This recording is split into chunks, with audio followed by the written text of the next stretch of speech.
अस्सलाम जी। सबसे पहले तारुफ कराता चलूँ, हमारे साथ हमारे को ओनर शायान सलमान और ऑफ कोर्स हमारे ब्राइट सुपरस्टार इंशाल्लाह फ्यूचर के भी इरफान न्याजी, जो पिछले साल हमारे इमर्जिंग प्लेयर थे। उसके बाद आपको पता है पाकिस्तान के लिए रेगुलरली खेलते रहे।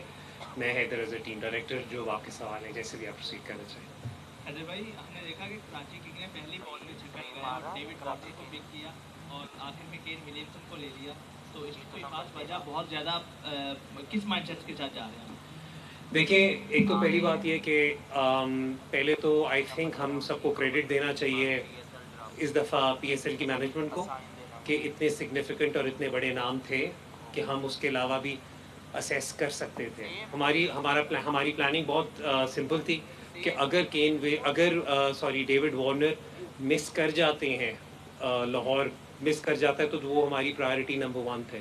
तो उसका फिर हमारी थिंकिंग यही है कि देखिए, वार्नर जैसा बड़ा नाम हमारी लीग में आ रहा है। It's a matter of great honour for us, और ख़ास तौर पे कराची के लिए वही सबसे बड़ी शहर की फ्रेंचाइज, उसके लिए सबसे बड़ा नाम। तो we are very very excited.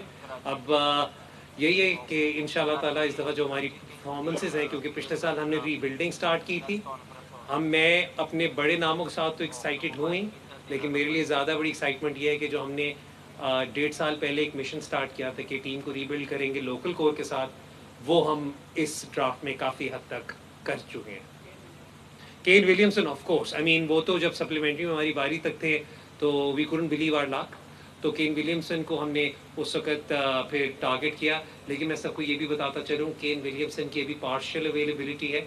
वो शुरू में कुछ ज़ाती कमिटमेंट्स की वजह से वो थोड़ा सा लेट ज्वाइन करेंगे, लेकिन हम भी just couldn't let go of someone like Ken Williamson.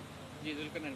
अच्छा, मैं बहुत लाइट अंदाज में शायद नेक्स्ट जनरेशन है ये कराची किंग्स की। आज आपने सोली मतलब सारी ड्राफ्ट किया, कैसा एक्सपीरियंस रहा और किस तरह का फीड रहा, और फ्यूचर में आप कराची किंग्स को कैसे देख रहे हैं?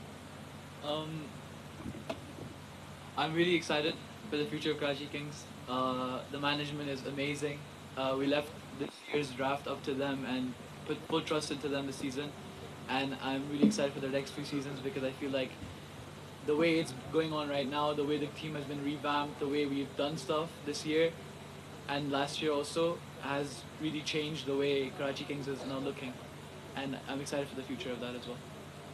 जी राम। अस्सलाम वालेकुम हैदर भाई, मेरा क्वेश्चन दो प्लेयर्स को लेके है, एक आमिर जमाल और एक खुशदिल शाह। इन दोनों को आपने पिक किया, इन दोनों की पिक के हवाले से मैं थोड़ा सा जानना चाहूँगा, क्योंकि खुशदिल के साथ तो आप पहले भी मुल्तान में काम कर चुका, बड़ा हाईली रेट उसे करते हैं। आमिर जमाल के पीछे क्या थॉट प्रोसेस था आपका? Thank you. खुशदिल का आपने मुझे खुद बता दिया। जिस तरह मतलब जो ये जानते हैं वो ये कि PSL 3 खुशदिल ज़ल्मी के लिए इमर्जिंग खिलाड़ी खेले थे। PSL 4 तक खुशदिल हर एक के प्लान से बाहर हो गए थे। तो मुल्तान सुल्तान्स में जब मैं उधर था तो हम खुशदिल को लाए। खुशदिल ने बहुत बड़े बड़े मैचेस हमें जिताए, और उसमें मैं मतलब आई नो हर प्लेयर का अच्छा टाइम बुरा टाइम आता है, लेकिन जो सबसे बड़ी बात थी वो ये थी कि जो खुशदिल का स्किल सेट है वो पाकिस्तान में प्रॉबली सिर्फ 3 के 4 बैटर्स ऐसे हैं जो काम करते हैं। प्लस खुशदिल आपको बॉलिंग ऑप्शन भी देते हैं। तो जब खुशदिल ड्राफ्ट में रिलीज़ हुए तो we couldn't believe our luck के ना सिर्फ वो रिलीज़ हुए, हमारी बारी डायमंड में पहली है। तो उस वक्त बस हमें थोड़ा सा ये गैम्बल करना था कि हम पहले खुशदिल को लें या पहले अब्बास आफरीदी को लें। जब हमने देखा कि ये ड्राफ्ट में, तो खुशदिल पे तो मैं बहुत एक्साइटेड हूँ। आमिर जमाल का भी ये था कि देखें, जब हमारी गोल्ड की बारी भी ज़रा पीछे थी, तो जब आपको पाकिस्तान का एक इतना इस्टेब्लिश्ड इंटरनेशनल क्रिकेटर मिले, और आप ये भी देखें कि हम अपनी लोकल कोर पे फोकस था हमारा, तो उसमें फिर हमें Aamir Jamal diamond level player जो हमें गोल्ड में मिल रहा हो, तो we had to take that opportunity. ख़ास तौर पर जब आप देखें कि आमिर जमाल आपको बैट से भी बहुत कुछ ऑफर करते हैं, बॉलिंग से भी बहुत कुछ करते हैं, और सबसे बड़ी बात सेम इलाके के शायद नहीं। हाँ, तो ये एक बहुत ये इरफान के लिए वो इरफान की पिक है। डन हो गया।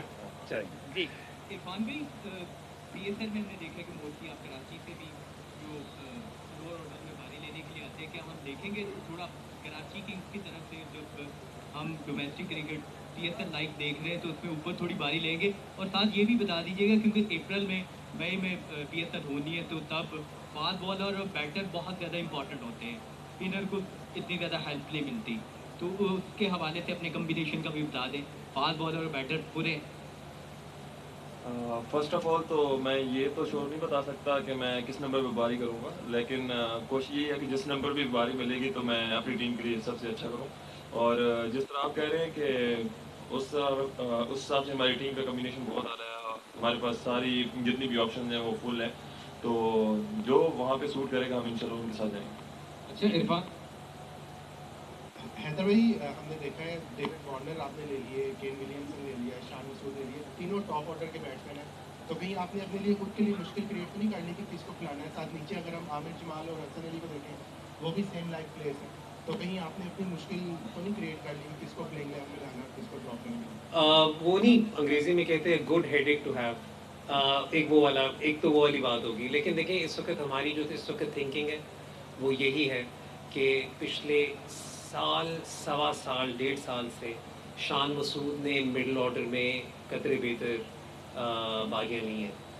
चाहे वो आप उनकी काउंटी की सिचुएशन देख लें, पाकिस्तान के लिए भी जब वो खेले थे, ये बात अलग है कि अब उन्हें पाकिस्तान से भी T20 खेला हुआ बहुत अरसा हो गया, तो 4 पे ही खेले थे। फिर उसके बाद आप जो अभी रिसेंटली हैम्पशायर था उसमें भी 4 नंबर पे खेले थे। तो हम लोग इस वक्त इस फ्रेम ऑफ माइंड के साथ थे कि हम शान पर, और अगेन उन्होंने एक बात की, मैं उसी को थोड़ा सा यहाँ पे भी करता चलूँगा, हम थोड़ा सा एक्सपेक्ट कर रहे हैं अप्रैल मई में ड्रायर विकेट्स, ड्रायर कंडीशंस, जहाँ पे बीच में अगर हमें शान मसूद एक लेफ़्ट हैंड ऑप्शन देते हैं तो हम फिर काफ़ी हद तक कुछ चीज़ें सिक्योर कर सकते हैं। प्लस लेफ़्ट राइट का कॉम्बिनेशन हमें थ्रू आउट मिल रहा है, तो हम लोग उस सेंस में हमारे प्लेयर्स बहुत फ्लेक्सिबल हैं। Warner, Vince, Seifert, Kane Williamson, इनमें से जो भी खेल रहा, हमने एडम मिलने को भी टारगेट किया हुआ है, तो हमने बस अपनी बेसिस कवर की हैं। प्राइमरली थिंकिंग यही है कि टॉप ऑर्डर जो होगा तो फ़ौरन होगा, और मिडिल में अब आप ये भी देख लें कि क्योंकि खुशदिल भी हैं, इरफान भी हैं, अरफात भी हैं, और अगर हमें कहीं पर ज़रूरत पड़े 4 सीमर्स खिलाने की तो आमिर जमाल भी हैं।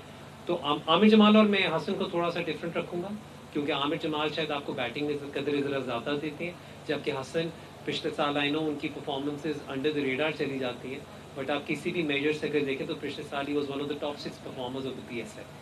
तो वी आर वेरी कवर्ड अल्हम्दुलिल्लाह सेंस।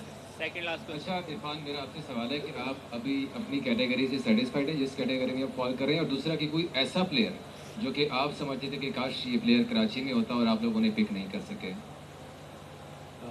फर्स्ट ऑफ ऑल तो मेरे ख्याल में इमर्जिंग के बाद जो कैटेगरी होती है सबसे बड़ी यही होती है गोल्ड, और इतना ही जंप होता है 2 स्टेप भी। और कुछ प्लेयर्स देखें, जितने भी हमने चूज़ करने थे उनमें से मोस्टली हमने चूज़ किए, और 1-2 हैं जिनमें फ़हीम भाई थे और एक आधा और था जिनको हम कोशिश हमारी यही थी कि हम उनको पिक करें, लेकिन उनकी रिप्लेसमेंट में हमें अच्छे प्लेयर्स मिले। Last question. मैं यहाँ पर एक वही वाली चीज़ जो इरफान ने की, मैं उसे एलैबोरेट कर दूँ। जो आपके PSL के कवानीन है उसमें ये होता है कि जब आपका इमर्जिंग खिलाड़ी जो होता है, जब वो इमर्जिंग से निकलता है तो वो अमूमन सिल्वर तक जाता है और वो मैक्सिमम गोल्ड